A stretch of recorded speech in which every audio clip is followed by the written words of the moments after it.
oggi abbiamo l'onore di avere due giocatrici, Elena Pierobon e Caterina Pucci. Ma per quale motivo voi vi chiederete? Semplice, perché da quelle due belle scatole che hanno sono entrambe premiate come MVP di partita. Per la prima volta abbiamo deciso di premiare due giocatrici che hanno da un lato fatto un casino di punti e dall'altro delle ricezioni perfette. Avete battuto per 3-0 il Bedisole Volley, avete conquistato questa quinta vittoria consecutiva e potete festeggiare con la colomba, diciamo così, con un bel ruolino di vittorie. Vino, sì. Le vostre emozioni quali sono?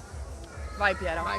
No, vai. Allora, no, la mia emozione dai è bella, cioè nel senso poi adesso ci saranno le vacanze, quindi saranno delle vacanze leggere, più tranquille. Cioè ce la godiamo, insomma, diciamo. Cate? Sì, diciamo che ci siamo tolte un bel peso. Esatto. Adesso possiamo solo... Cioè, ci riposiamo durante le vacanze, dopo quando rientriamo... Testa.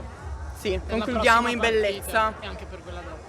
Esatto. Ma prima di pensare alla prossima partita, a chi volete dedicare queste 4 bottiglie di Borgo dei Posteri? Alla squadra, io Esatto. soprattutto alla squadra Sì. perché veramente, Ci siamo veramente dai, risollevate ci siamo in queste risollevate. ultime settimane, quindi alla squadra, a Cerchiamo. tutti quelli che ci seguono, ai nostri tifosi, Vero?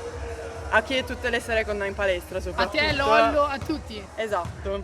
Beh, grazie per la dedica. Allora, con questa partita voi adesso siete tornati in pari con le vostre avversarie, avete blindato quasi in maniera assoluta il sesto posto e adesso andrete a affrontare una delle partite che voi aspettate con grande trepidazione, la Sì, capolista assolutamente. Offanengo qui all'Arena Biancorossa, quindi Esatto. per concludere questo rush finale. Esatto. Casa nostra abbiamo il pubblico che ci dà forze, quindi secondo me potremo fare una bella partita. Sicuramente Esatto. ci daremo il 100% di noi. 110. 110. 110. Il 110%. Grazie Kate, grazie Elena, in bocca al lupo e soprattutto Crepi. buona Pasqua. Grazie mille, buona Pasqua a tutti!